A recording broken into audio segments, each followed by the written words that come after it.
Hello again, Kingston Town Administrator Keith Hickey with the latest edition of This Week in Kingston for the week ending June 6, 2025. Hope everybody's enjoying the warm weather. A lot of good things happening in town.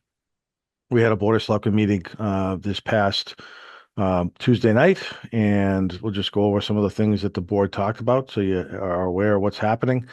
Um, we had an update from our tax title custodian. One of the residents in town, Jim Franklin, was appointed tax title custodian about a year ago. Jim has been working to update and formalize some of the records for tax titles. And came in and made a presentation to the Board of Selectmen and provided a tremendous amount of information to them on Tuesday night. No decisions had to be made at that point. The Our newest board member, Carl Pike, who used to be our treasurer and former tax title custodian, is going to work with Jim as well as our current collector, Ken Moali, to move this tax title process forward a little bit and bring some recommendations to the Board of Selectmen in the near future. Um, we then had our interim streets, trees, and parks superintendent, Sean Turner, come in. He came in to recommend a number of roads that he would like to make some improvements on using state Chapter 90 money, as well as a little over $100,000 of town funds that are in his fiscal 26 streets, trees, and parks budget to mill and overlay on a handful of roads in town at a cost of between $700,000 and $800,000, and then crack seal a couple of roads as well. The list of roads that we'll be working on is on our town website. There's 4 or 5 roads that will be worked on, milled and overlaid over the summer. The work we hope to start in the next couple of weeks, depending on the contractor's availability. The rest of the work will begin shortly after July 1st, once we get our new fiscal year underway and the funds are available. So excited to start making some improvements on some of the local roads. Um, it'll be a nice upgrade to some of the roads that we're looking at doing. A couple of other things to make people aware of. When I say we, our town planner, Valerie Massard, our interim streets, trees, and parks superintendent, um, Sean Turner, some other staff members, some outside engineers and whatnot, have allowed us to apply for and have the town of Kingston be granted about $250,000 in a safe streets grants. They're not reconstructing roads. I wish they're a little bit more visible than they may be, but we're improving the pedestrian safety near the library by moving the crosswalk on Green Street away from Summer Street a bit and constructing a new sidewalk that will be ADA compliant and a little safer because it's away from that intersection. Um, the cost for that project is about $150,000. It's being funded all through the state of Massachusetts. And then we have the intersection at Pembroke and Grove. There'll be a new sidewalk, pedestrian crossing, and sidewalk improvements made there as well. That's about $160,000 project. So we're thrilled to um, be awarded, excuse me, some grant funds to make some improvements to our road network. So we're waiting. We're working on those.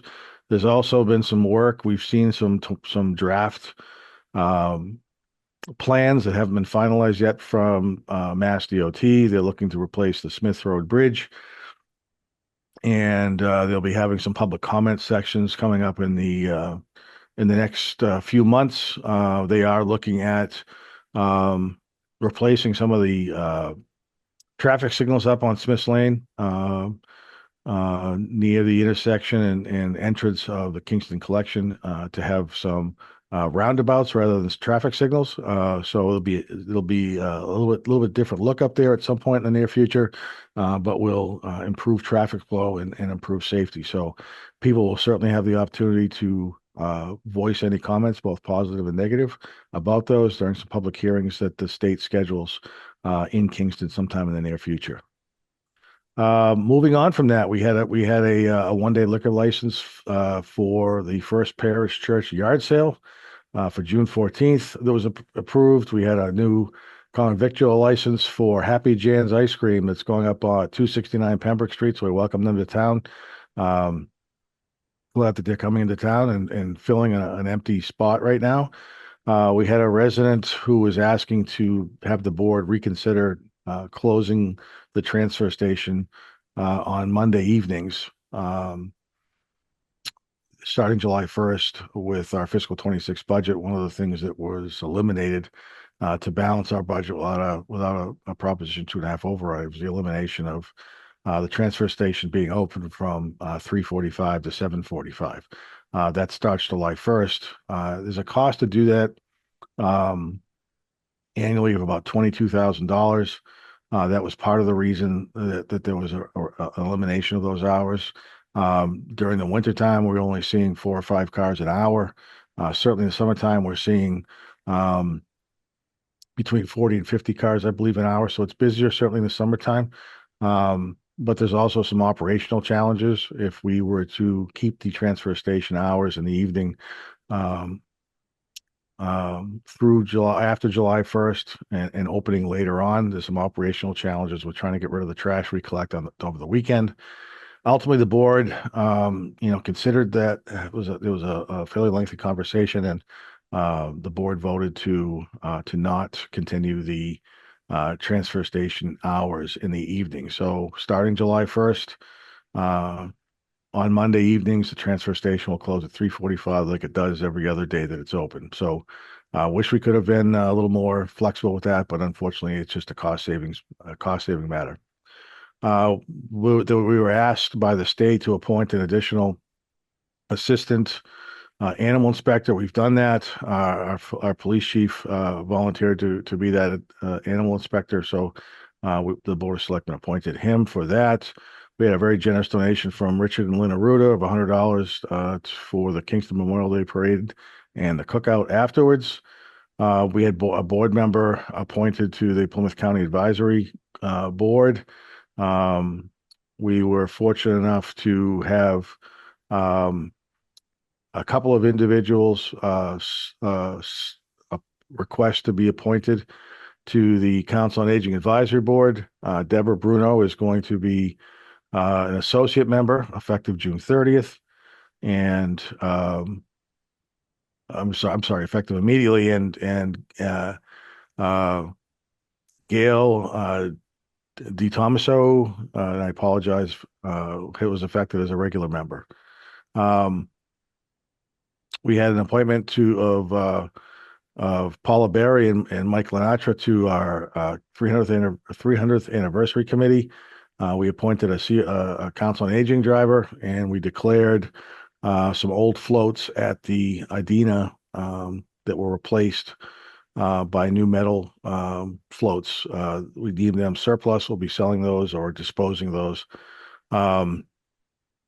We also, if you may recall, at our last meeting in May, the interim streets, trees, and parks superintendent and I had a conversation with the board about trying to fill the foreman position on an interim basis to provide the interim superintendent some support and assistance during the busy summer months. The board supported that. When we advertised internally, which we're required to do, we had a couple of internal people apply, and we interviewed those individuals and have appointed Adam Doucette as an interim streets, trees, and parks foreman. So appreciate his willingness to step up and do that. And I know Sean Turner will be pleased with that as well. As I've mentioned, I think last time there's going to be on every agenda for now an update on the establishing a public works department. The only discussion on that is that the Board of Selectmen will be holding a public hearing on June 17th to hear anybody who wants to come in and speak to the board's suggestion or recommendation they're going to bring forward at a future town meeting to establish a public works department. It is a big decision. One of the things that the board heard during the town meeting when it was proposed in April was that there should be more opportunities for the public to comment and voice any concerns, both positively and negatively. So the board certainly heard that. We're going to be holding a series of public hearings. This is the first one, and the board will then decide if it comes back in the fall or in the spring of 2026. So that was our board meeting for this past week. Couple of things just to keep in mind. I mentioned one already. The transfer station on Monday evenings will be closing or will not be open on Monday evenings, starting the first Monday in July. Also, the townhouse hours are changing effective June 30th. We'll be open 8 to 5 Monday, Wednesday, and Thursday. Open 8 to 6 on Tuesdays, like we are now, and then on Fridays we're going to be, instead of being open for between 8 and 11:30, we're going to be closed completely on Fridays. We are going to be offering transfer station decals online starting next week. So if you go to our website, instead of having to drive to our Streets and Parks building and apply for a permit personally, you'll be able to go online, fill out the application online, provide a copy of your registration to your vehicle that the decal is going to be going on. You can pay electronically, and that decal will be mailed to you within a few days. So we're trying to get more things online and have the ability to do business with the town at more of your convenience rather than the regular business hours. So the townhouse hours. The new townhouse hours will be in effect for up to 6 months. The Board of Selectmen is going to give us a 6-month trial period. We'll see how it goes, and then later on this year, the board will bring up the hours and decide whether or not they want to continue with a 4-day work week or go back to the hours that the townhouse is currently open. So with that, I want to thank you very much for watching. That's kind of what's been going on in town. I want to thanks for watching again, and we'll talk to you again next week. Have a great day.